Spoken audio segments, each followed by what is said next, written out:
Mike Brown, the former FEMA director. Joining us here is the former FEMA director. History, I think, was very unkind to you, my friend. Very unkind. Mr. Brown, thanks for being with us. This is Michael Brown Unplugged. Welcome to this episode of Michael Brown Unplugged.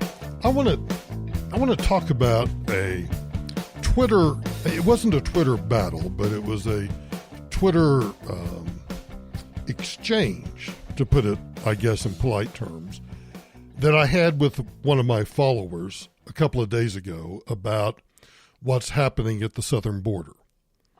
Now, I believe that what's going on at the southern border is a humanitarian crisis. It is a crisis not of our making, but it is a crisis for which, to some degree, the federal government has planned for decades. I think I've mentioned this before. I know I have on radio. I'm not sure I have on the podcast.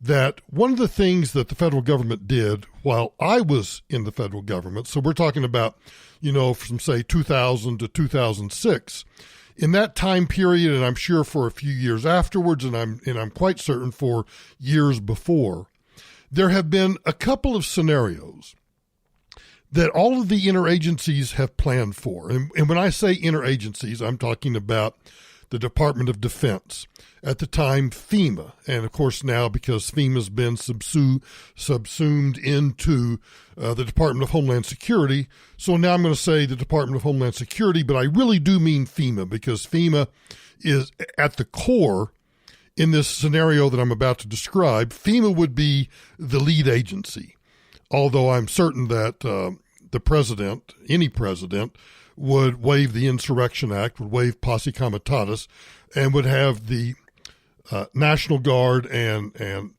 the Department of Defense involved heavily in what I'm about to describe.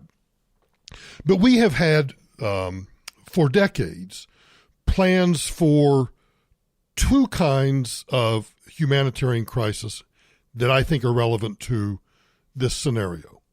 Now, we've had plans for other humanitarian crises that, have been going on forever. But the two I want to talk about, one in particular and one in general.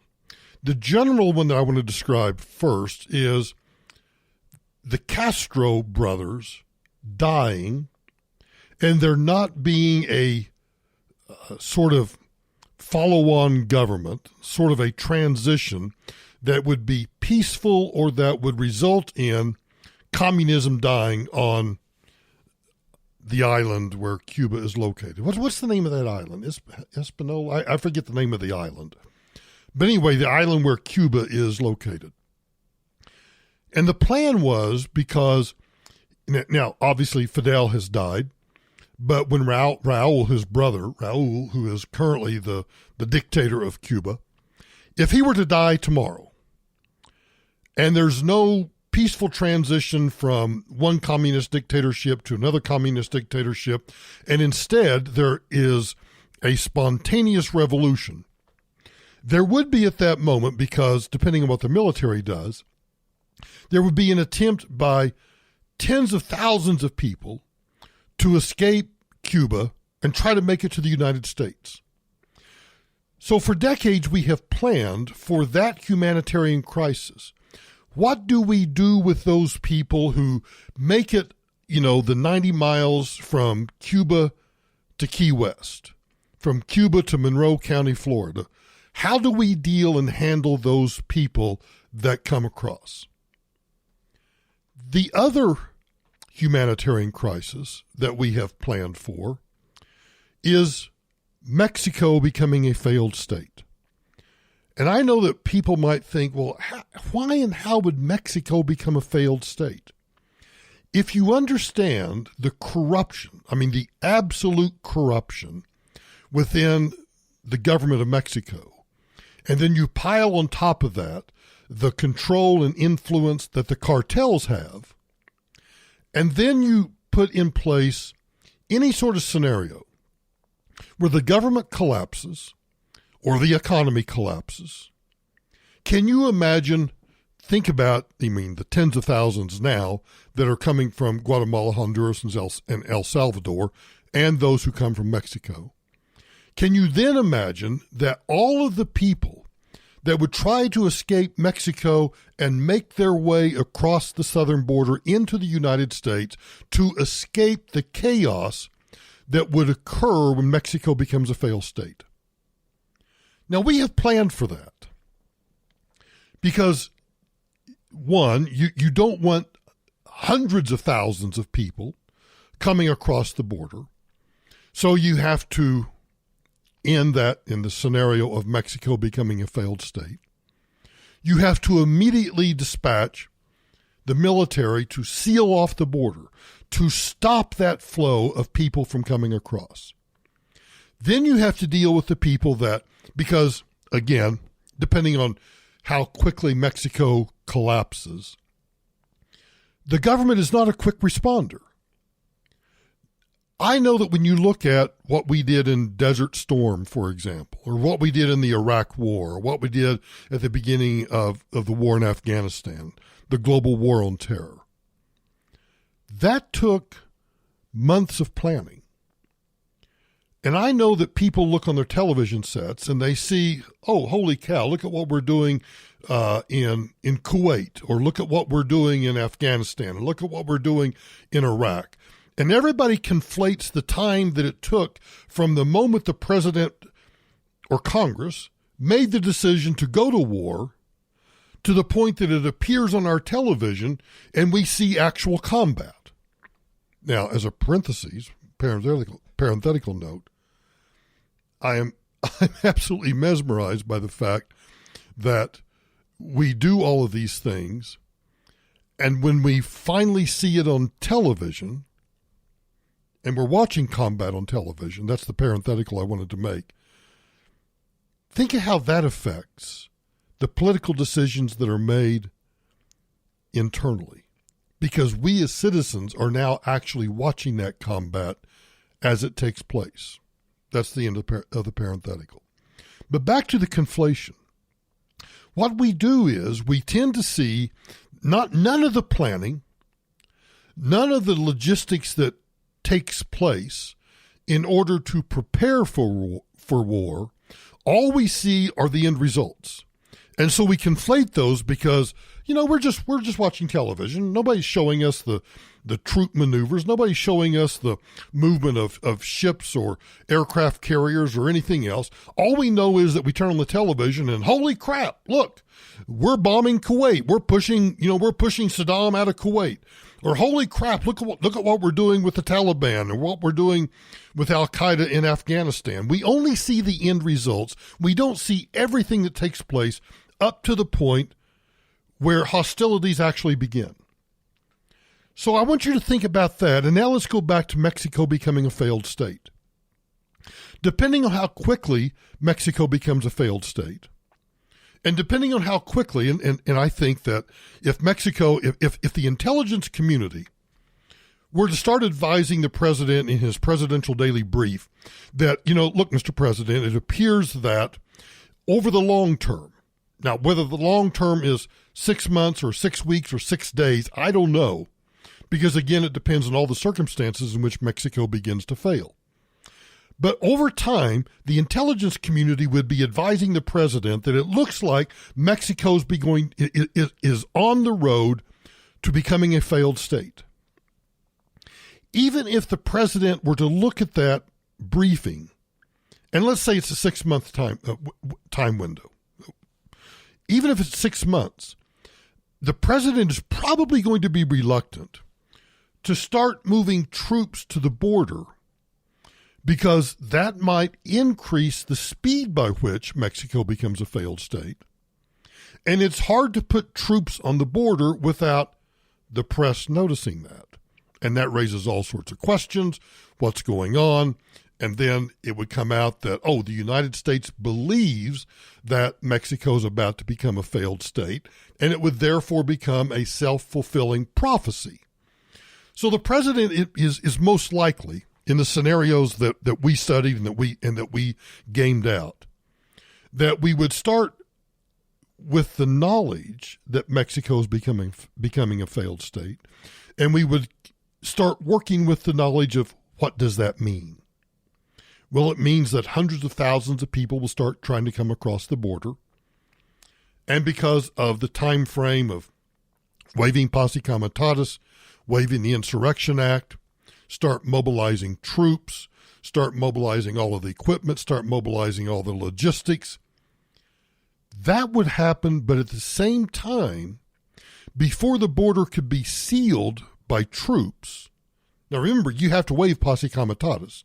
You have to waive the Insurrection Act, because what you're doing is you are sending armed troops to the border to physically stop people from coming across. And that also means that in doing so, you then have to put those troops on land owned privately. Because not all of the land on the southern border is public lands. A lot of that land is owned by private citizens. So now you're going to put troops on private property to seal off that border. It is an incredibly complex planning and operation that has to take place to do that. But that's only one aspect. That's just sealing the border off. By the time you actually do that, you have throngs of people who are just coming across the border in such huge numbers that Customs and Border and Immigration and Customs Enforcement will be incapable of stopping those, processing those, or handling those. Then you have the problem of, what do you do with those people? Imagine, I just want you to imagine for a moment, 100,000 people, 200,000 people swarming across the Now, what do you do with them? Are we going to house them? Are we going to feed them? Are we going to clothe them? Are we going to, for lack of a better term, are we going to transfer, distribute, whatever, relocate them to places outside the immediate border area? Does that mean we're going to take them to Denver? Are we going to take them to Los Angeles? Are we going to take them to Houston? Are we going to take them to San Francisco? Are we going to take them to Chicago? Are we going to take them to Louisville? Where are we going to take these people? You see, everybody who has in their mind this idea that there's this simple solution to the border is just reacting emotionally, and they're not reacting logically. Because FEMA's little role, I shouldn't call it little, FEMA's role in this failed state scenario is much like what we do with catastrophic disaster planning. If the big one hits California, if California is suddenly struck, the San Andreas Fault, imagine the movie. I mean, the movie's, hyperbole. But if you think about the San Andreas Fault, and suddenly you have not hundreds of thousands, but you have millions of people that don't have power, the interstate highways, the public transit systems, the airports, all of those things are damaged to the point that people have the inability to transport themselves from point A to point B, whether by private car, by airplane, by bus, by transit, by whatever it might be. Those systems are down. The power grid is down. Cell service is down. Landlines are out. Communications are spotty at best, if at all. That's a true catastrophic disaster. And that catastrophic disaster of the San Andreas Fault, the big one hitting California, where you have millions affected, poses essentially the same logistical issues that you would have if suddenly Mexico becomes a failed state and you have hundreds of thousands of people swarming across the border. So FEMA's role was, how do we house? How do we clothe and feed? How do we relocate these hundreds of thousands of people? Nothing to do with what do we do with them in terms of citizenship, a path to citizenship, immigration issues, none of that. Just the simple logistical question of where do you house, clothe, feed, and take care of those people while you process them, and the political process takes place of what do you do with them. Now, I've now spent almost 15 minutes describing all of the problems of Mexico becoming a failed state or a catastrophic disaster, the big one hitting California, because I wanted you to think in terms of just the logistics of what you do of dealing with all of that. So back to the Twitter battle. The Twitter battle started with me asking a simple question. And the simple question was, everybody who either wants to ignore the crisis that is occurring at the southern border, or all of those who are bitching and moaning about the detention centers, the FRCs, whatever we're doing to try to house these people who are coming across with nothing, however they are coming with diseases, they're coming with criminal records, some are coming with just nothing, they're just trying to get to the United States because they think they can get a job and they can somehow lead a normal life. Everybody says, why don't we do something about that? Why are we just putting them in these detention centers? And why is it that we can't give them, I don't know, a Four Seasons hotel room? So I ask on Twitter. I wanted real answers and real solutions from people who say we can do better than what we're doing now. And one of the responses that I got was this. Fair question. At $750 per day per child, and I don't know where they got that figure, but let's just assume that figure is correct. Fair question. At $750 per day per child, we could afford to house, feed, and dress them at Disney World. Since we are forced to spend the money, and since Trump says it is a national emergency, couldn't we house people as family units in a FEMA style rather than these conditions? That is, in my opinion,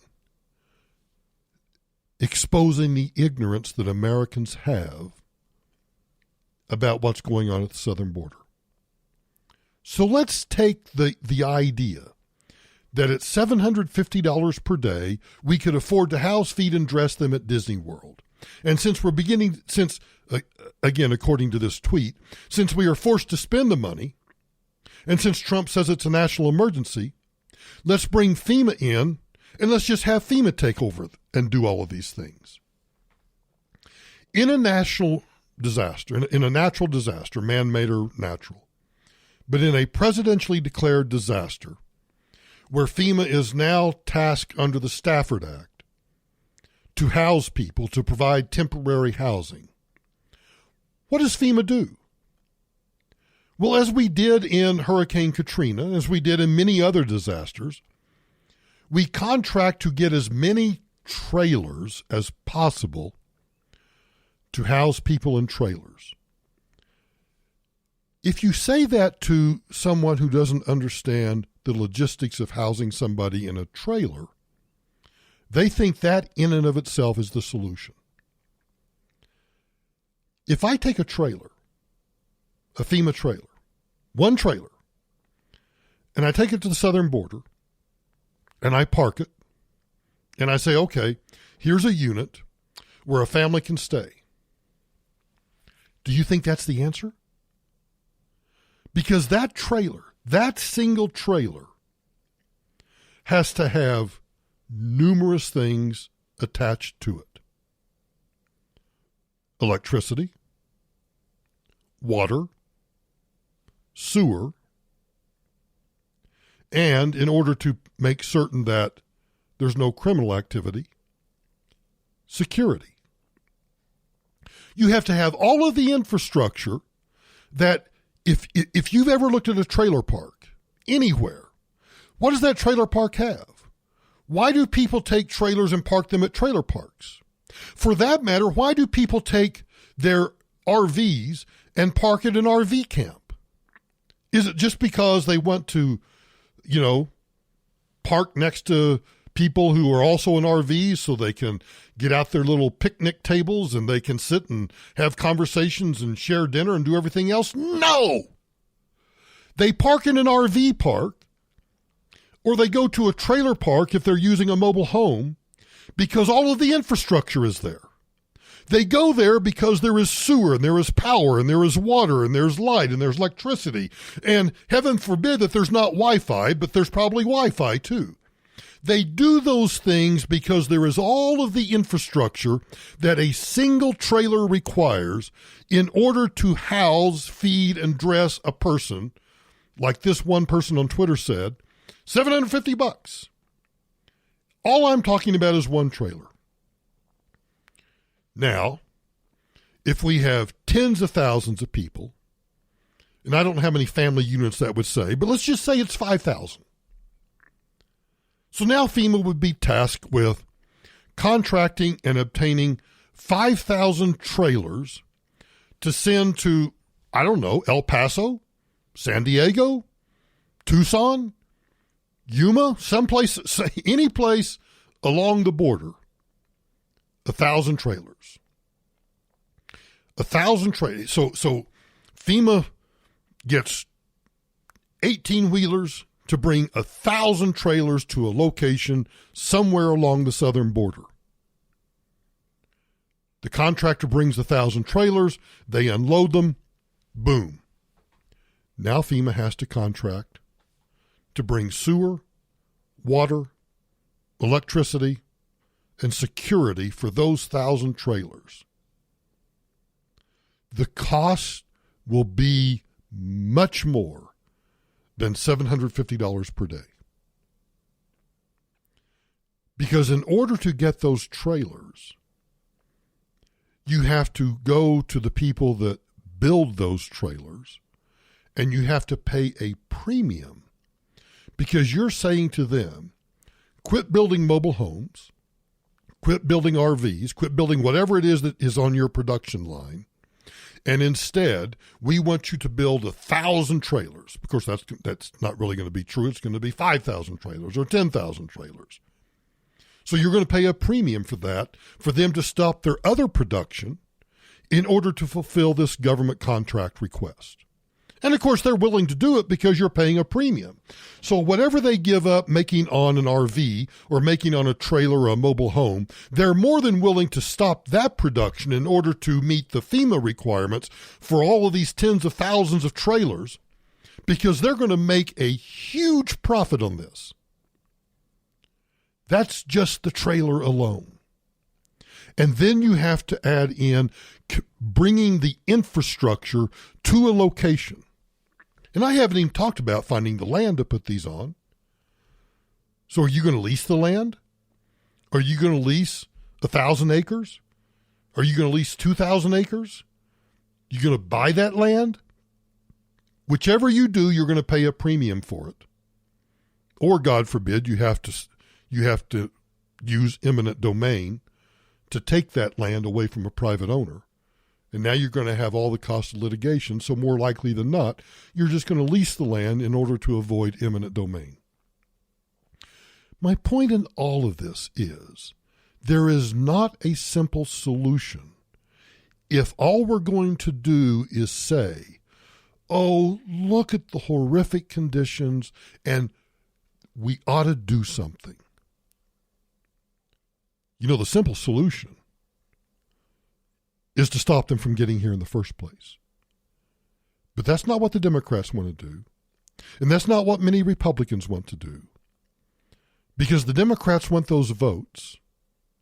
And Republicans, and I know I'm generalizing here, but the Democrat Party wants the votes and the Republican Party wants the workers. They want the cheap labor. That is the simple, yet I think stupid, way that we lump the parties into their respective corners regarding the crisis at the border. And don't get me wrong, I sincerely believe it's a crisis.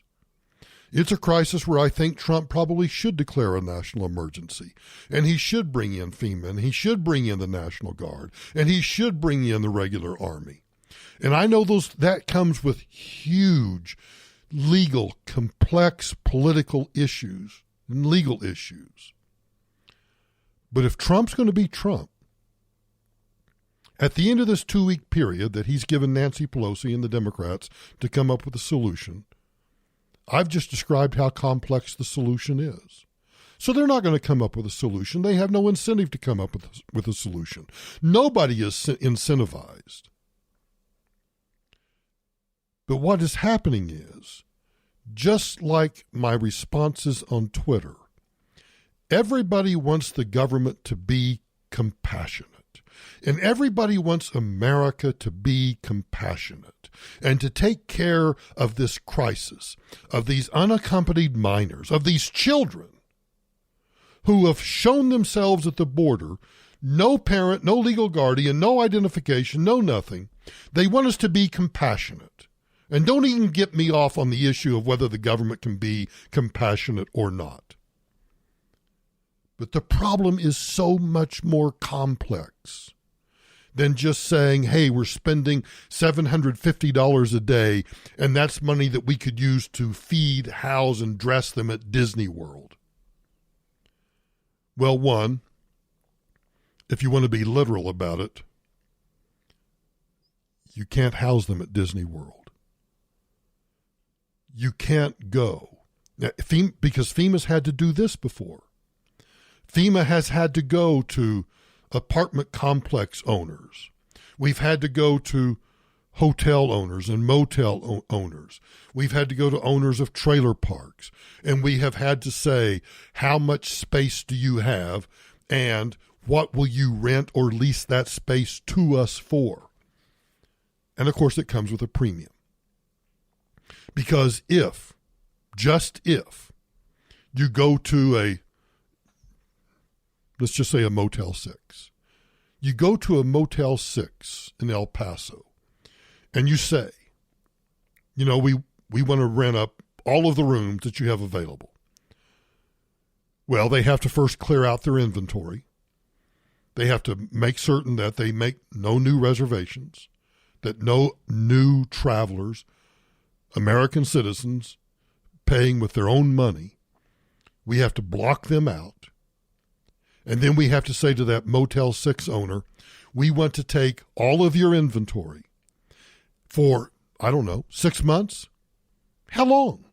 Think about that question alone. For how long are we going to say to the Motel 6 owner, we want all of your inventory? Is that for 6 weeks, 6 months, a year, 2 years? And oh, by the way, the people that we're going to put in there, we haven't vetted them. We don't know if they're criminals. We don't know if they're MS-13 gang members. We don't even know, for example, whether or not these unaccompanied minors, what are you going to do with the unaccompanied minors? You're going to put them in a motel room? Think of the security concerns. Think of the vetting concerns. And then what? How are you going to feed them? Do you expect the Motel 6 to offer breakfast every morning? Okay, so they offer breakfast. You have to pay for that. And then you have to feed these people. Where are you going to feed them? Are you going to give them a voucher so that they can then go to the McDonald's? They can go to the, to the Village Inn. They can go to, whatever's next to the Motel 6. And then what? Are they supposed to walk there? Are you going to provide transportation? The whole point of this exercise is, when you tweet me and say, we're spending $750 a day, that's enough money to house them at Disneyland, why can't we just do this? I've just told you. Nobody ever thinks through beyond the fact that we are the United States of America and we ought to be able to feed, clothe, house, and take care of these people. It's much more complex than you think. Get out of your stupid, dumbass, simpleton bubble and realize that this is a humanitarian crisis. And the simpleton answer that we're spending $750 a day, so let's take them to Disneyland. We're going to Disneyland is stupid and is simple and ignores the complexity of what's going on at the border. You want a simple answer? I'll give you a simple answer. Stop the flow of refugees, asylum seekers, illegal aliens, whatever. Stem the tide first. You have to turn the spigot off. And people will say, well, Michael, that's not a simple answer. Yeah, it is. We have wasted years. We have wasted decades of putting in place the manpower, the technology, the physical barriers. We have wasted decades of doing that. And if we had spent the past decades putting in place the personnel, the technology, the physical barriers, we could have turned the spigot off. And both parties have refused to do so. So don't give me your simple-ass answers on Twitter. This is a hugely complex issue and a pox on both parties. I'm strongly opposed to the imperial presidency. I believe that we have three co-equal branches of government, each assigned specific responsibilities, specific roles, specific things they're supposed to do. But over decades, Congress has abdicated their responsibility for lawmaking, and they've done two things. They've abdicated that responsibility to the administrative state. They've passed broad pieces of legislation and then given the minutia over to the bureaucracy to come up with the rules and regulations to implement their broad ideas. When they do that, they have given over their executive authority, their legislative authority, over to the executive branch.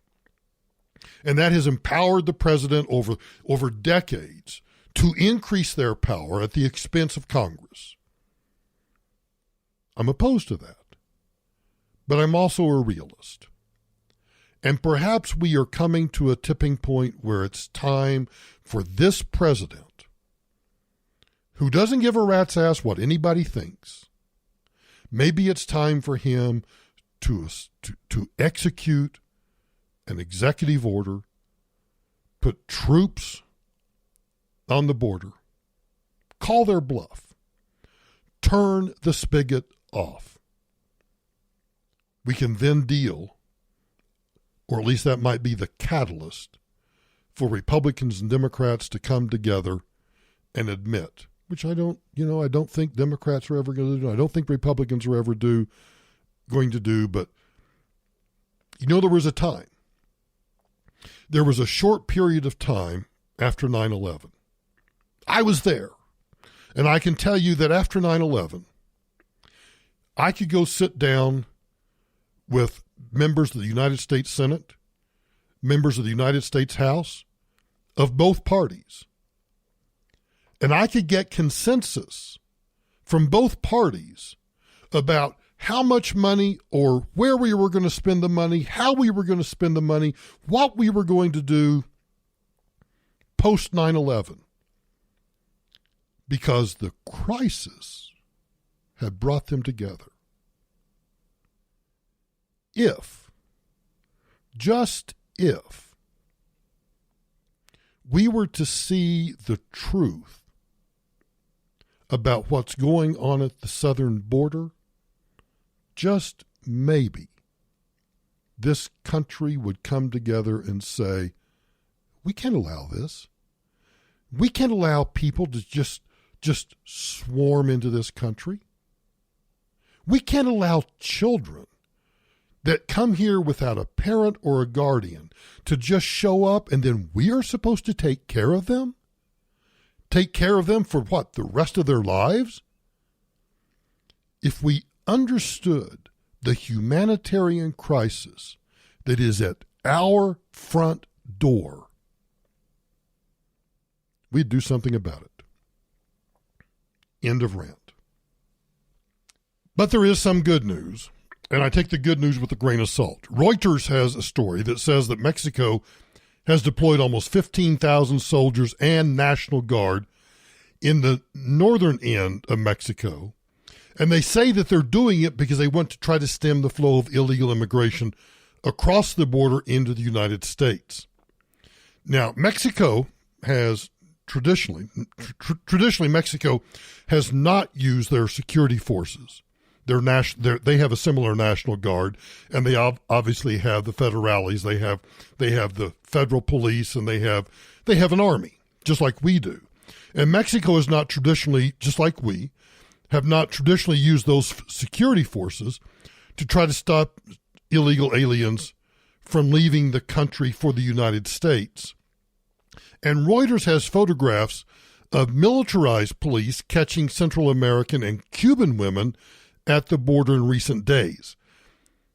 But just like, I keep saying that if Trump were to deploy National Guard and regular army to the southern border, there are obviously political issues, there are legal issues, there are issues of posse comitatus. I mean, there are just all sorts of issues, use of force issues. They just go on and on and on. And if Trump were to do those things, he would be met with heavy criticism. Well, in Mexico, these photographs of the militarized police catching these Central American and Cuban women is being met with criticism. Now, Reuters goes on to say that Mexico is trying to curb a surge of migrants from these third countries, Honduras, El Salvador, and Guatemala. They're trying to stop the people from those countries crossing its territory in order to reach the United States. But here's what Reuters says that caught my attention. Reuters says that Mexico is trying to stop this surge of migrants under the threat of tariffs on its exports by President Trump, who has made tightening border security a priority. So the criticism at home, just like with me, I'm opposed to tariffs. But if Trump can use tariffs to help solve this problem at the border because Mexico doesn't want the tariffs imposed, from a negotiating point of view and from playing a chess game, then I'm okay with that. According to Luis Crescencio Sandoval, who's the head of the Army, he said that the soldiers were sent to the northern border also because they needed to back up migration officials in containment operations. So alongside 6,500 members of the security forces sent to Mexico's southern border area with Guatemala, where the migrants are entering into Mexico, he says that a larger contingent was in the north. Reuters quoted him as saying this: "In the northern part of the country, we have a total deployment of 14,000, almost 15,000 units between the National Guard and the Army." He went on to say that if we left it completely in the hands of the National Institute of Migration, it would not be possible. That's why we're providing support. It's a strategy being pursued on both borders. Now, the deployment of troops is one thing. What they do is the larger question. Now, a new militarized police force formed from soldiers, Marines, and the federales, the federal police. The National Guard is at the heart of Mexican President López Obrador's plan to try to restore order in a country convulsed by record levels of violence. Your Honor, I'd like to rest my case about Mexico's path to becoming a failed state. I'm not saying it's anywhere near. I'm just saying that all of the elements that put Mexico on a path to becoming a failed state are evidenced by that statement alone. When the president says that a new militarized police force formed from soldiers, Marines, and federal police, the National Guard is the heart of his plan to restore order in a country convulsed by record levels of violence. I only point out the Reuters story, not because we know precisely what these 15,000 troops are actually doing. I think that's what if Reuters is going to do journalism, it's great to report on the fact, hey, we've got 14,000 Mexican forces that have been deployed to the northern border, and we've got some 6,000 forces on the southern border. That's great. But what are they doing? The real question is, what are these troops doing? Just like if Trump were to order troops to our southern border everyone would applaud him and say, they would sing the Hallelujah chorus. But the real question is, what are their orders? What are their capabilities? What's the use of force? What are they going to be able to do? Those are the real questions. So I just want to point out that at least Mexico, in response to the threat of tariffs, and according to the newly elected president in Mexico, because of the record levels of violence, they're actually starting to do something. And I think that's a good sign, but it's just a good sign. The real question is, what are they doing? You've probably, there's no segue here. I can't think of a segue to go from my 40 minutes that I have spent talking about what's going on at the southern border. But I sincerely wanted to give you a different perspective and more things to think about than the simple solution of we spend X number of dollars a day housing these people. We can take them to Disneyland and house them there. It's just so much more complicated than people think. And I needed to get that off my chest. So I hope it gave you something to think about. And if I made you think about what's going on at the border in terms of the crisis, then mission accomplished. But I want to move on, and there's no good segue here. So I'm just going to, here we go. This week there was a story. Well, this week, it's only been, today's Wednesday, so it's not been that long ago. But there was a story out of the Washington Post about how horns are growing on young people's skulls, and the research suggests, I emphasize the word suggests, that phone use is to blame. I think, so yesterday, I was having to run around getting busy because today I'm actually in Albuquerque because I have a meeting in Albuquerque today. Driving to the undisclosed location before I went on to Albuquerque, I kept hearing all of these stories about this dumbass story about horns are growing on young people's skulls. Now, I know that's sensational, and I know it makes headlines, and actually one talk show in particular that I listen to because they're friends of mine, even they were talking about it. But let's be honest, they're talking about it because it's a sensational claim. If I told you that there was a study that says that horns are growing on young people's skulls, what comes to your mind? The devil? Some caricature of Satan and horns? And so now you're imagining rugrats running around with horns on the back of their head? Of course that's what people are thinking. But here's what nobody covered. The research does not show a link between increased smartphone usage and horn-like appendages on rugrats' skulls. Here is, I don't want to bore you, but I want to read verbatim from the Washington Post. You ready? Here we go. New research in biomechanics suggests that young people are developing horn-like spikes at the back of their skulls, bone spurs caused by the forward tilt of the head, which shifts weight from the spine to the muscles at the back of the head, causing bone growth in connecting tendons and ligaments. The weight transfer that causes the buildup can be compared to the way the skin thickens into a callus as a response to pressure or abrasion.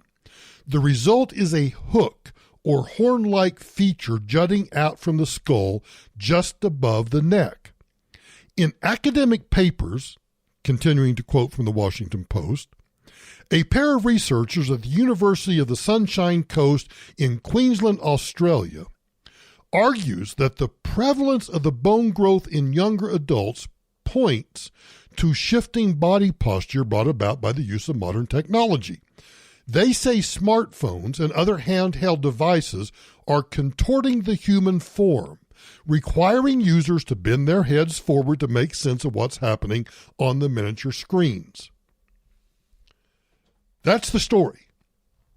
And from that story alone, people start doing talk show stories and news stories on the local news media about kids are developing horns because of the use of smartphones. That's why you can't just be a casual consumer of news. You actually have to question everything. So you know that I like to read and listen to tech stories, tech websites, tech podcasts, because I've always been an early adopter of technology, and I'm fascinated by technology. It's my hobby, you might say. Well, one of those websites points out this.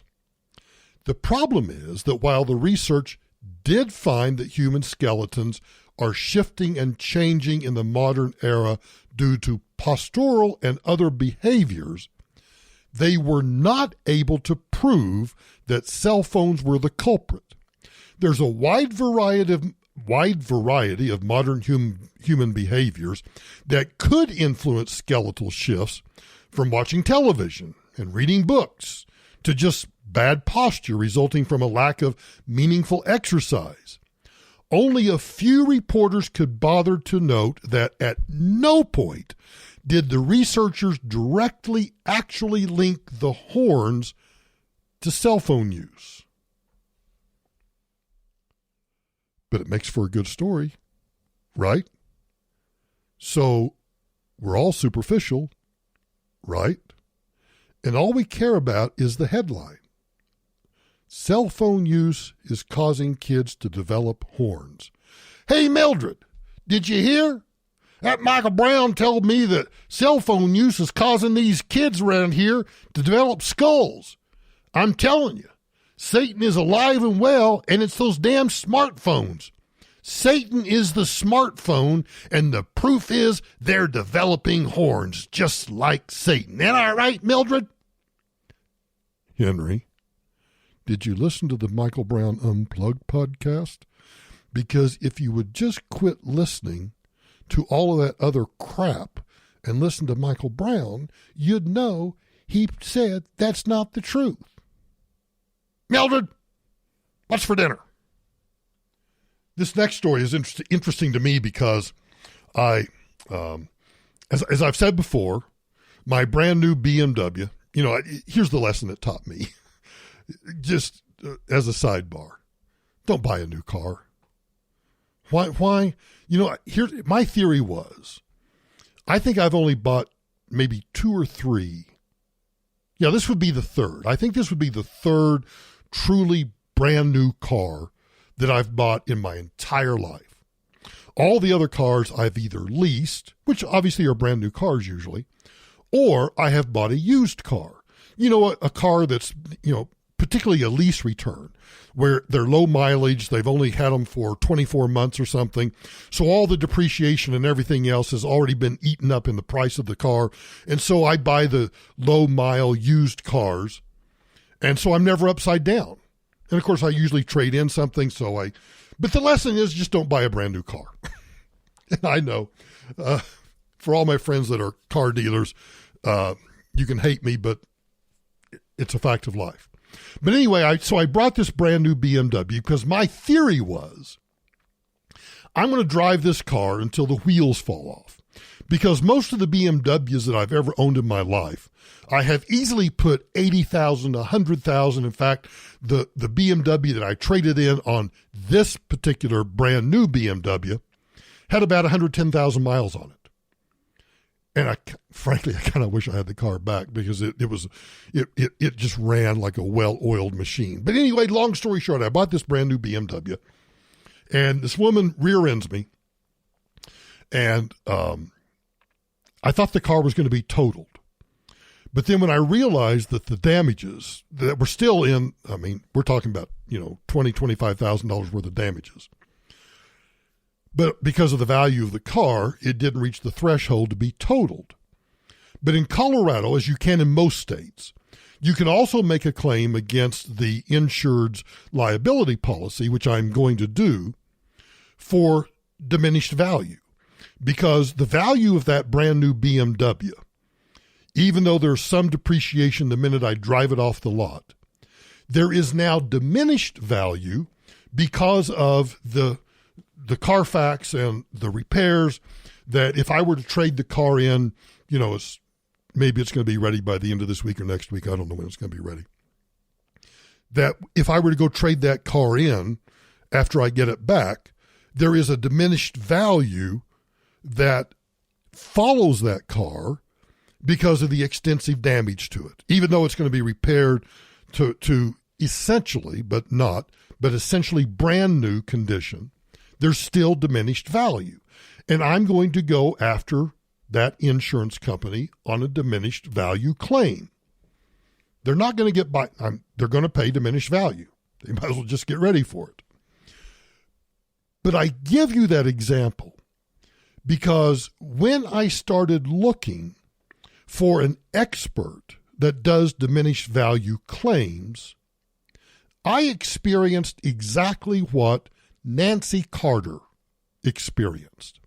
She is a retired federal employee, and she turned to Google for help one August evening, and she ended that night wishing that she had not turned to Google. Here's her story. She pulled into her Falls Church, Virginia driveway. She saw that the garage door was stuck. So the 67-year-old retired federal employee searched Google, and she found the listing of a local repair service that she had used before. She phoned in a house call. Now, Google's ubiquitous internet platform shapes what's real and what isn't for more than 2 billion monthly users. But Google Maps, triggered by such Google queries as the one that this woman made, is overrun with millions of false business addresses and fake names, according to advertisers, search experts, and current and former Google employees. So what's the problem with that? You go to Google Maps and you're looking for, I didn't go to Google Maps. I actually went to DuckDuckGo, but then I compared those results with Bing, and honestly, I compared the results with Google also. So the question is, what's wrong with Google Maps showing a fake business? The ruse lures unsuspecting to what appear to be Google-suggested local businesses, which is a costly and dangerous deception. So back to Mrs. Carter that had the stuck garage, that went to Google, found a local business, and called them. A man arrived, this is according to the Wall Street Journal. A man arrived at Mrs. Carter's home in an unmarked van and said he was a company contractor. Truth is, though, he wasn't. After working on the garage door, he told her the bill was going to be $728. That's twice the cost of a previous repair. He demanded cash or a personal check, but she refused.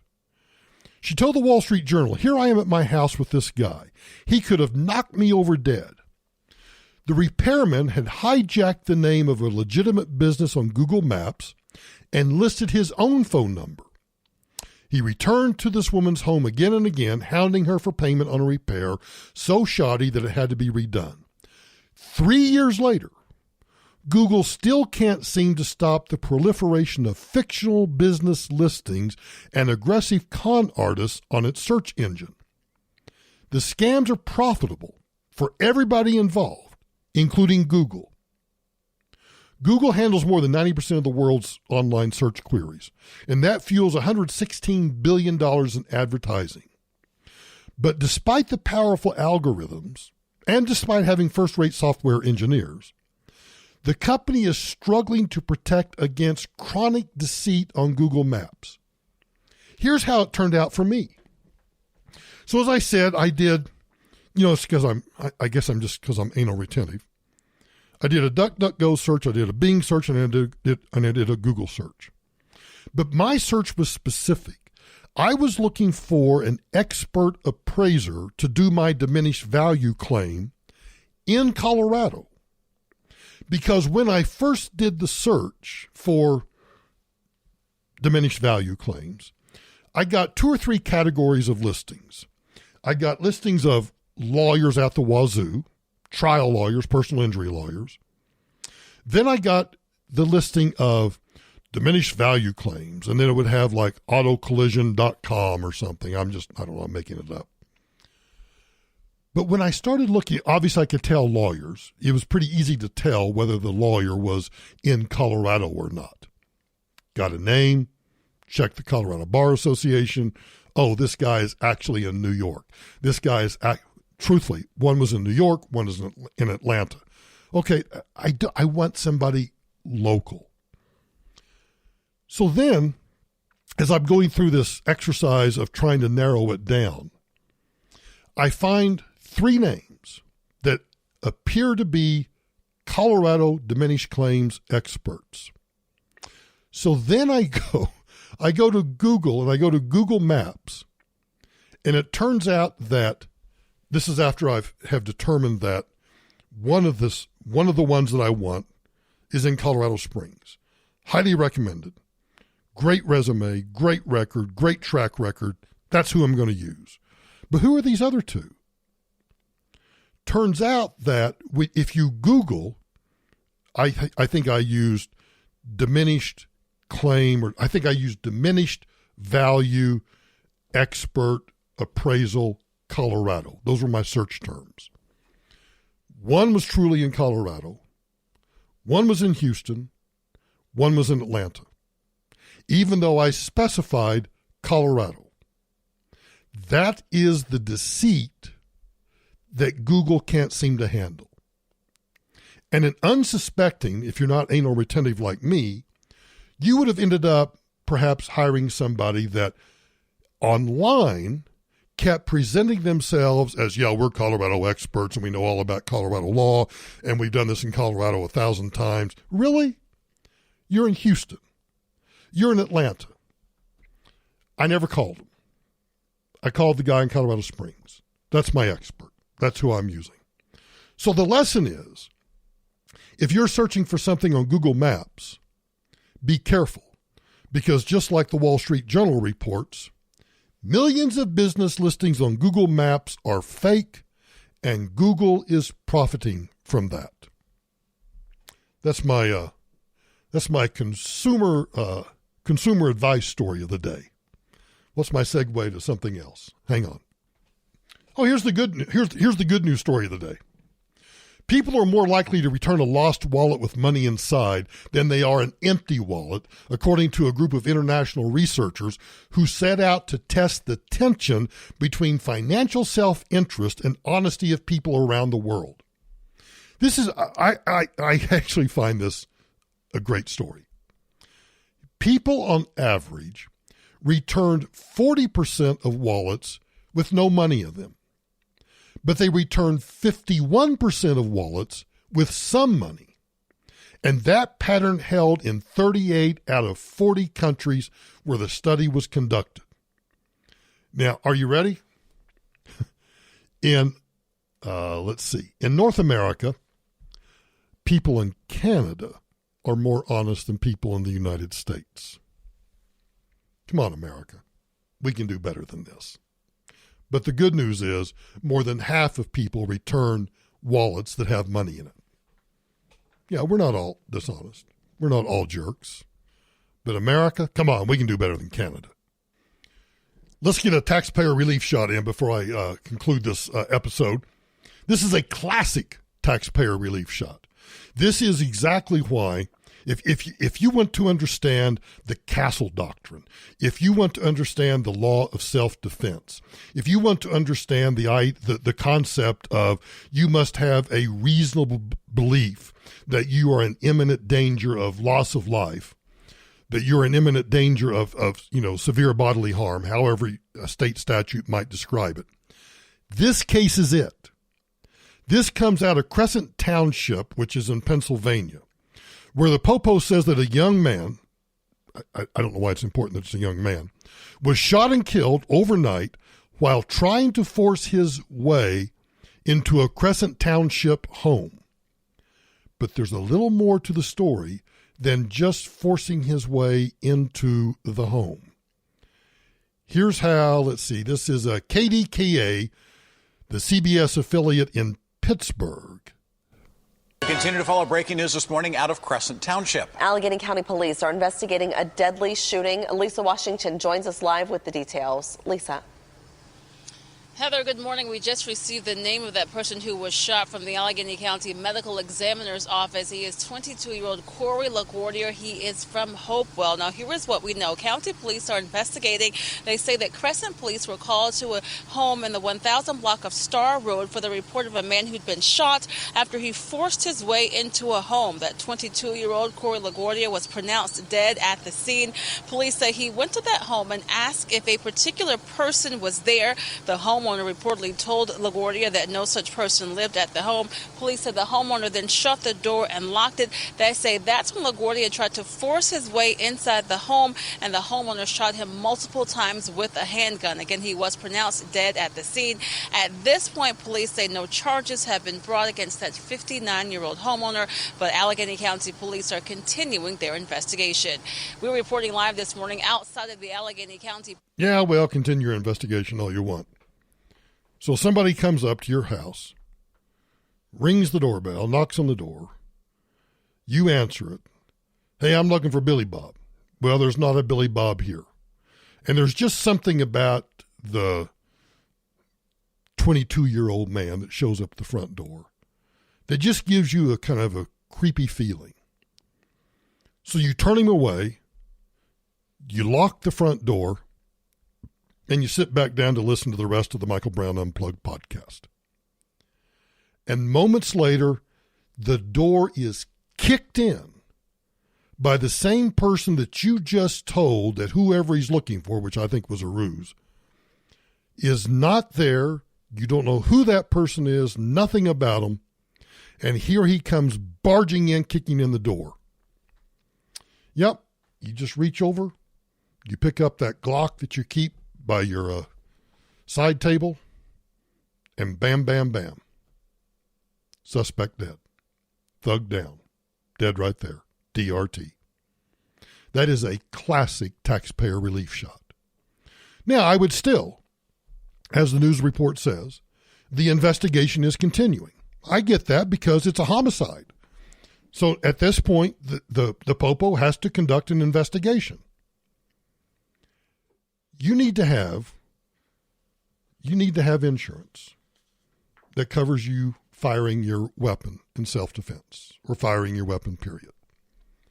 And even if you don't have that insurance, you need to have a lawyer, because as clear-cut as this case is to me, the cops are still going to want to interview you. And you do not want to talk to the cops without a lawyer present. And here's just a little sidebar. In a case like this, knowing cops like I know cops, and this isn't meant to be, negative. This isn't meant to be, a hit on cops. It's just the way cops are. The cops are thinking to themselves, yeah, this is a clear case of self-defense, but we still need to bring the guy that shot him. We still need to bring him in for questioning. We still need to get his side of the story. So call him up. See if he won't come in. Tell him, hey, we understand.